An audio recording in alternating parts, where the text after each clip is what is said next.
Hello and welcome back to the Variant Geek channel. My name is Buff and BBQ, joined today by Shepard6, and in honor of May the 4th, we're bringing you our list of the top 10 Star Wars games. There's a lot to choose from here, so be sure to let us know in the comments what your favorite is if we missed it. Be sure to subscribe for more geek content, and let's get into a galaxy far, far away. Why not just shoot them where they stand? It would at least be more direct. That's what I would do. Of course that's what you would do. First on the list, we have what is a lot of people's favorite, Star Wars Knights of the Old Republic. I've spoken on this game before, and those of you who have been around a while know this is one of my favorite games of all time, and for good reason. It was one of the first games to really let you create your own Jedi and really immerse yourself in the Star Wars world, especially at the height of its popularity in 2003. The combat was D&D-esque, the story was pretty much either light side or dark side, but it was really well written, with interesting characters who all very well voice acted.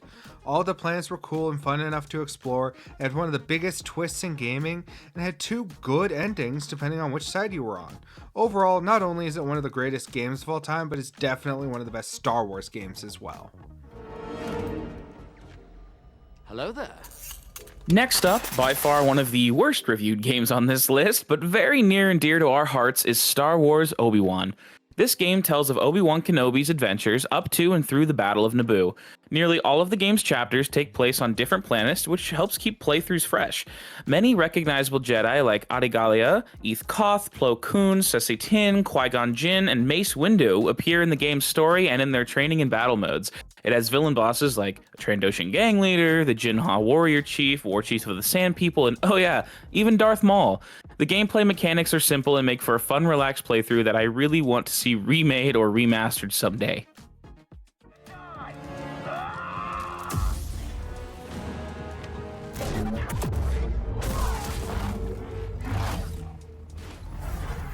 Next up, we have the newest entry out there in Star Wars Jedi Survivor, with some of the best gameplay in any Star Wars game.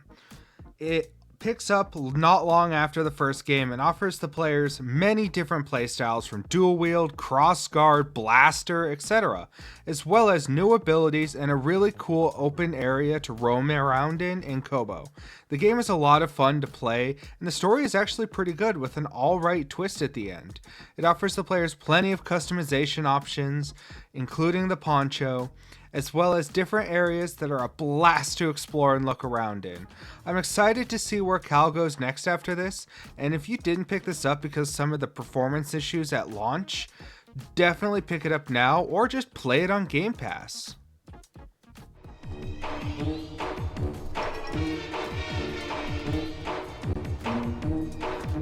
Next up, a personal favorite on this list for me is Star Wars Bounty Hunter. Despite all its control and graphical faults, Star Wars Bounty Hunter can still be regarded as a very, very good game, as the gameplay mechanics as well as the overall world and story are incredibly refreshing, especially within the world of Star Wars, where most games focus on the Skywalkers or the battle between the Jedi and the Sith. In Star Wars Bounty Hunter, the focus is squarely on the filthy, dangerous world of outlaws. This game invites players into a world of lawlessness, corruption, and darkness.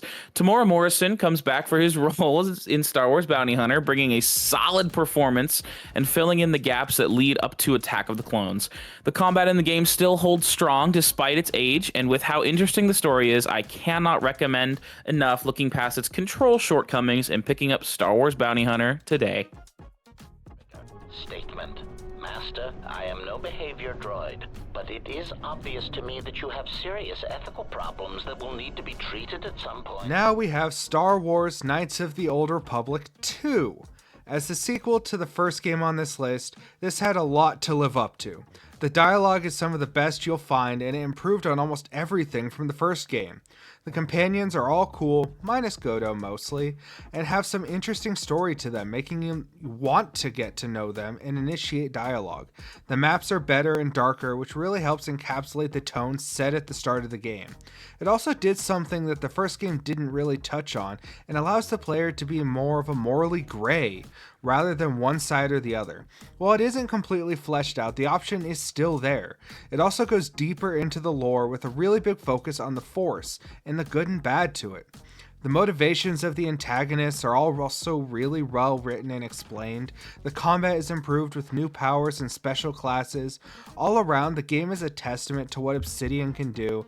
Of course, there are issues with it, and you really should play it with the restored content mod. But aside from that, it is definitely one of the best Star Wars games of all time.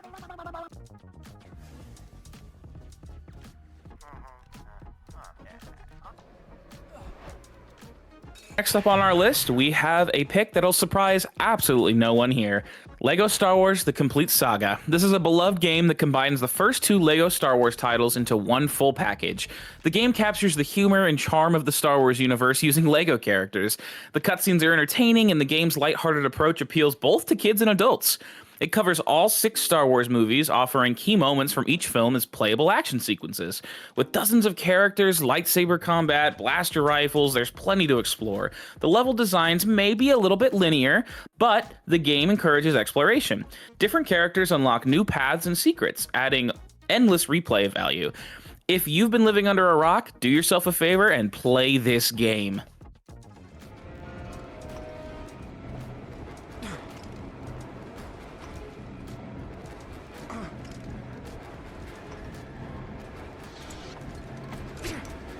Next up, we have one of the best games in terms of style in Star Wars: The Force Unleashed.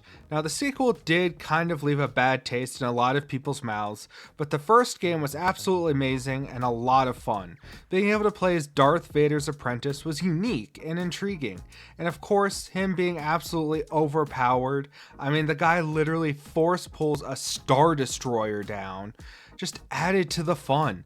The gameplay followed the popular hack and slash at the time with the likes of God of War, DMC, and Dante's Inferno. Starkiller was overall just a cool character, and the rest of the cast did a good job at supporting that. It's an overall fun experience, and one you should definitely play at least once. Delta Lead, advise you task 4-0 with slicing that security shield. He is supremely qualified. Tactical squad-based FPS games more your speed? Well, the next game on our list may be the one for you. Star Wars: Republic Commando. This game starts with a very interesting cutscene that introduces the premise and sets players into the lead of Delta Squad. Each member of Delta Squad has their own personality, and their teamwork dynamics work both well in mechanic and execution.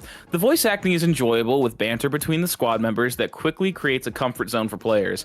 While the game has some performance issues and dated design, its unique and exhilarating Star Wars campaign still provides a ton of fun.